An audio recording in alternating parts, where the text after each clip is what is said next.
Hey guys, it's Savannah. For my journal, I decided to look up support animals.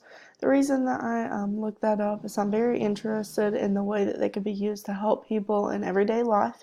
Also, I know there's a lot of controversy about having service animals, emotional animals, and therapy animals. So this article kind of explores both of those topics.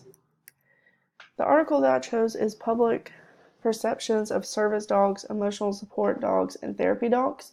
It was published in the International Journal of Environmental Research and Public Health. This article, first off, it starts going through the different support animals. So we have the service animals, which are the highest trained. So they have to go through a certain skill set, they have to learn it and check off the list.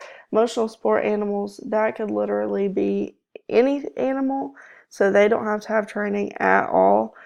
Therapy dogs, those are your medium trained to high trained animals. So they have to go through some training, but it isn't as much as the service animals.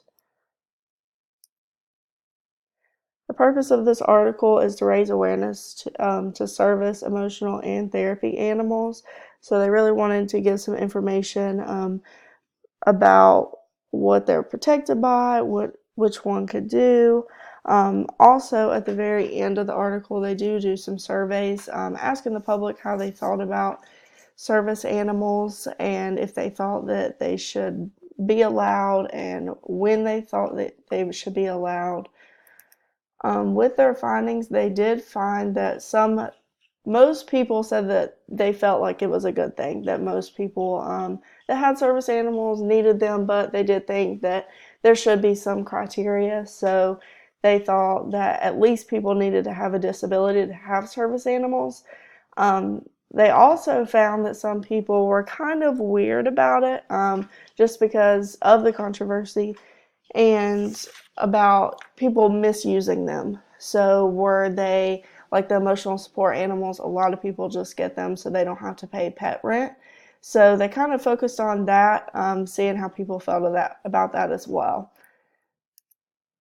The citations on this article were kind of weird to me just because they were different than what we did in our assignment. So in the citations, it did have the name of the article that they had got it from. They also had the main source that they had got it from as well, but they did not have dates. So the dates that was published, it didn't have the volume or anything like that we added in our citations. When it comes to the citations that we did in class, at first I was kind of weird about them just because I didn't know too much about citations. But after I did the first few, it was pretty easy, kind of looking at a few examples and doing those. And I think I pretty much got it. It was easy after that. This particular article was a little bit weird just because there's so many authors. But I definitely got it done. I think it was pretty easy for the most part. But thank you so much for watching.